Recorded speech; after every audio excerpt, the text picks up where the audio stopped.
Back to my mental health and crime channel. My name is Huda London. I'm a licensed cognitive behavior therapist, that's a CBT therapist, and a licensed mental health counselor. Please like, share, and subscribe if you enjoy the contents in this channel. I'd like to thank my subscribers, my viewers, for all your kind comments, thoughtful, really interesting comments. I really respect my subscribers because they have class. I'd like to give out a shout to Outcast. Tune in into his channel. He's up to late. You'll love to voice your opinion there. Shout out to Bianca, love you. And Denise, Real Eyes Analyze, my friend. Love you too. Today I'd like to go more in depth about what Bethany Funk was talking about. Bethany Funk, like we know, is one of the surviving roommates. Bethany Funk is important because Koberger and Ann Taylor said that she has exculpatory evidence. We don't know if that is true. What was interesting with Bethany Funk's interview is that she saw things and heard things different from DM. Definitely, she heard a firecracker, a loud noise, sound, and she saw a light, like a firecracker light or something. She lives in the first floor, so she would have seen it clearly. She said she heard Murphy barking, but she said Murphy usually barks when he's excited, but she wasn't properly awake, so she doesn't know how long he barked for and the reason he was barking. But what I found interesting is Bethany Funk said that she went with Zana and Ethan and Maddie to the Sigma Chi fraternity party. Maddie walked with them, but Maddie went to the corner club with Kaylee. So was Kaylee at home while Maddie walked with them? It's my question. Where was Kaylee? 10:15 is when Kaylee and Maddie got into the grub truck. So we clearly have Bethany Funk, DM, and Zana, the three that are standing on the left-hand side together, that were supposed to have been at the party. BF was definitely there. She said she left around 12ish, around midnight, and she went to a friend's house in Taylor Avenue. She couldn't remember the address. I found out to be strange. DM said she went to her friend too. Oh, sorry, DM went home. It was BF who went to a friend. But DM had a friend of hers at home. We saw her taking pictures at 3:33. They're trying to confuse us and distract us so that we wouldn't get the correct timelines. What happened to Zana and Ethan? Something must have happened to them at the Sigma Chi fraternity party. I know at times I repeat things too much, but that is so that I personally remember to keep the timeline and my research intact. To keep it intact. I don't want them to be distracting me with the research and the aim my research is leading me to. It may be completely wrong, but it could be right. And no matter how I do my research, and no matter how I try, to look at another direction. It leads me still back to the sororities, fraternities, and surviving roommates. Yes, there could be local drug dealers involved, but I don't think that's the main thing. There was a lot of revenge, hate, jealousy, evilness, unalivings going on in this university before these 4 beautiful souls were deleted. Hudson Lindo, Hannah Clear, Caden Young, all within a year. And now Kaylee, Maddie, Ethan, and Zana. BF clearly said in her interview that when the girls got home, pay attention that both BF and DM talk about Maddie and Kaylee. There's no talk about Ethan and Zana. So my question is, did Ethan and Zana ever get home? Were they brought home unalived? Is my question. I know it's a sensitive question to be even asking, but it's the truth. Could they have been unalive somewhere else? We heard all the yelling and shouting and Ethan and Zana's name, and it sounded like they were in a fight. We heard it from the Linda Lane camera, if that is true. Even if that is not true, I exposed it in the very beginning, and up to now I've shown it many times, that you can hear the crowd at the grub truck yelling Zana, Zana, Zana, and Ethan's name, like there's some kind of fight club or something going on. We can't ignore what we see. We can't ignore what we hear, whether they want us to do that or not. I don't believe this is a psyop. I don't believe any of the victims are alive. I've said that dozens of times, and I really mean it, because that is hurtful. That's an insult to the family. That's an insult to their friends, their good friends. It's an insult to the whole case itself. And it's an insult to us YouTube creators and other creators on social media working so hard for this case. I wish Kaylee was alive. And I've heard a certain creator keep on bringing it up, and this is really a hurtful thing. Kaylee's face was unrecognizable. I personally believe there were 2 weapons used on Kaylee. Maybe 3, including the fist and hand. There was 1 poke used for her torso and organs, trigger warning, and there was another weapon used to disfigure Kaylee's face. May she rest in peace. They all were unalived instantly.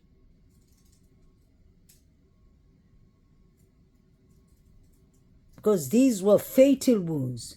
So for us to be going around and saying Maddie and Kaylee are alive because the judge did not call them human beings. In fact, I heard the judge, the pre-deal once again, and the judge actually calls, he says, Kaylee, a human being. Madison Morgan, a human being. Ethan Chapin, a human being. And Zana Kanoda, a human being. But the second time he says it is when he says human being for Ethan and Zana.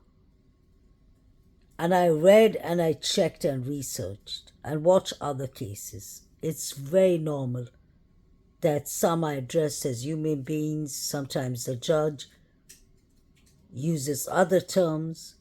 That is nothing to look at to make it such a big deal and say that the victims are alive somewhere in the world hiding. Does it look like the Gongalves and the Madison, Morgan, his family? Do they look like they are in a cover-up or psyop? Would it look like they would be coming live on TV, arguing with the FBI, the police, the prosecutors, the judge for the justice of Kaylee? Does it look like Maddie's mother would be doing this for fun? I really believe that all these 4 students, all these 4 victims are unalived. It's really unfortunate, but that's why it's called a quadruple. If it was 2 people who are unalived, it wouldn't be called a quadruple. And I've said that plenty of times. Put it this way. If Kaylee and Maddie were alive somewhere, DM wouldn't have needed to be the witness. These 2 girls are alive. They would have been witnesses too, because they would have seen the person coming inside the house. So I think we need to lay that part to rest, because it's really, really hurtful for the family. It's an insult for everyone actually working on this case. But everyone's entitled to their opinion. The dog. And then I said I was going to go to bed because I was tired. And she said she was going to go to bed too. And then I went to my room. I was going to sleep. And she came and knocked and asked if I had Murphy. And I said no. And then I went to bed. Okay. So what time did you think you took Murphy out? Probably like 3 to 30. 2:30 to 3? Yeah. Okay. And where's you normally take Murphy to go to the bathroom? Just the back door in the kitchen. So which one is 1122? So if I'm coming up King Road off of Taylor. It's the big white house up there. All the way to the very top on the right? Oh, well, it's technically on Queen, but the address is King. Okay. So is it the one that's tucked back as you're going up to 500 Queen Road? Those big apartments? It's kind of tucked back just a little bit? Mm-hmm. Okay, so you normally go out the back deck then? Yeah. Okay. Alright, I know that Cheshire then. Okay, so you go there. You and Maddie take the dog out. Mm-hmm. And then, how long do you think that took? I was out there for maybe like 10 seconds. Okay.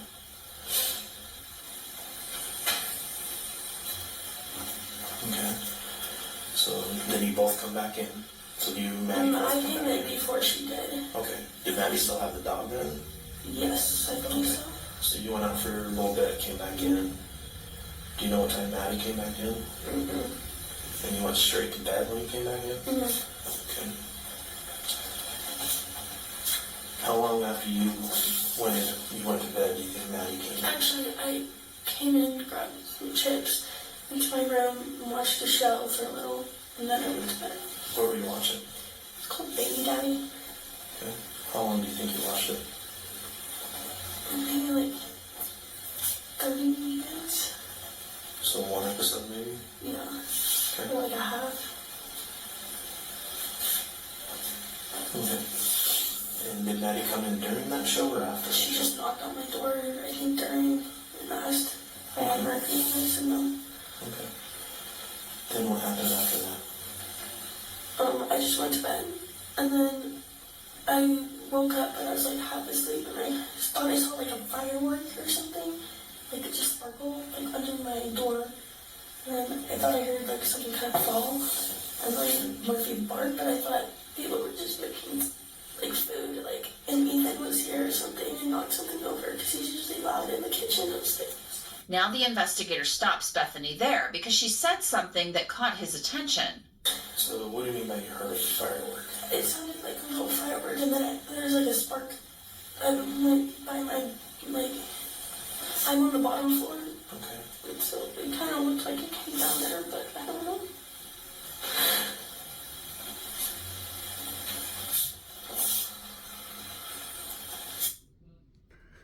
So Bethany Fong said that Maddie came to her room and asked if she saw Murphy. But she said first that Maddie and herself, BF, took Murphy out for a walk. BF was out for only 10 seconds and she came back in. She watched a half episode for 30 minutes or one episode of a show. And she said Maddie knocked on her door and asked her if she saw Murphy. She was asked when did they go out for the walk. She said somewhere between 2:30 to 3. This is important for me. Could something have happened between 2:30 to 3 to Maddie and Murphy? Could somebody have lured Murphy out of the house or from the back door, taking him towards Taylor Avenue? Because people have seen pictures of Murphy at Taylor Avenue. So could it be possible that Murphy and Maddie were taken, lured, dragged, or carried even to Taylor Avenue? Because it would make sense why Maddie's black coat is possibly here. We saw many people at Taylor Avenue, Banfield, possibly behind the bushes, hiding around those corners. And you can see the officers here, the detective, taking the coat. There's something in the coat. They take that thing with them and throw the coat in the bushes.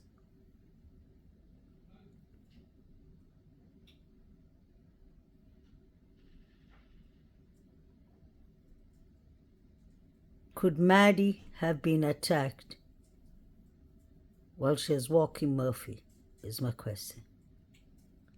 We can see here it's a long black coat. It does look like the one Maddie was wearing.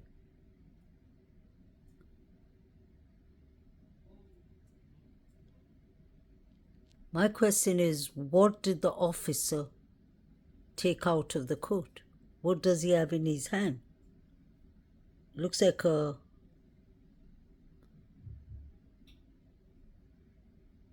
I don't know what it looks like. A black rod, baton. Wonder if that is what made the fire cracker sound and light. The guys in Banfield kept on looking in the bushes. Taylor Parkhill, the tall guy, was trying to push or stamp on Maddie's jacket to push it inside the bushes. He didn't want the cops to see it, in my opinion.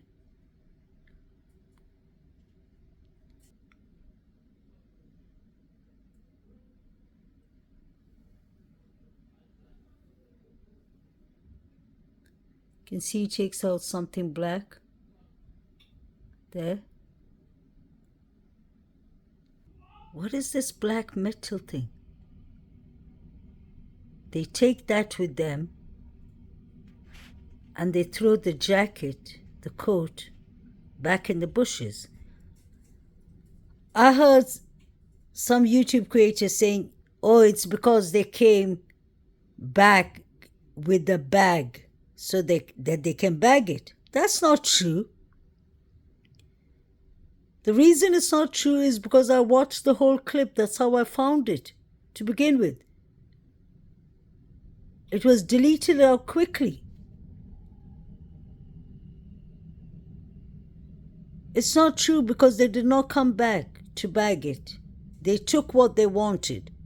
It was whatever black thing, the metal rod that was inside the black coat is what they wanted. You can see they threw the coat like it meant nothing. And even if they came back to bag the coat, then why take the black thing? They need to bag that too. And the officer clearly has 2 gloves on. So it's not like he's tampering with evidence. Although he should have bagged it, he could have taken it. There's something up with this black coat, in my opinion. I've always said that. And I really believe that Maddie was attacked near Taylor Avenue. She must have ran outside and they ran after her. Or she was walking Murphy outside when this happened, in my opinion. So let's watch this together.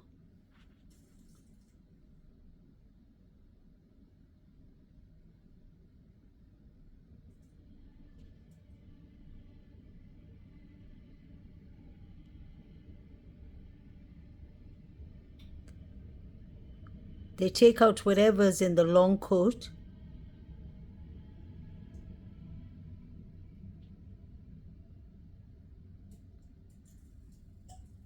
They threw it back. What do you think this is? What is he carrying in his hand? Please let me know what you all think of this theory. Could it be possible that Madison Morgan, was attacked when she was outside with Murphy? Because BF said that she was outside with Murphy and Maddie, but it was only for 10 seconds. And then she said Maddie came knocking at her door within half an hour asking her if she saw Murphy. That was between 2:30 to 3. So Maddie must have come and knocked at her door somewhere close to 3 a.m. Because let's not forget, Maddie Morgan called BF and BF did not pick up. BF called her back later.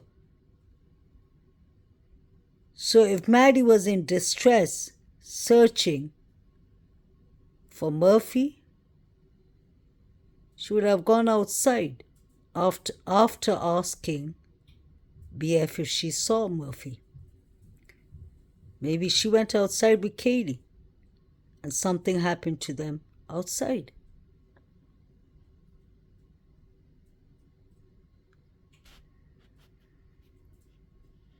Let me know what you'll think about this. Please like, share, and subscribe.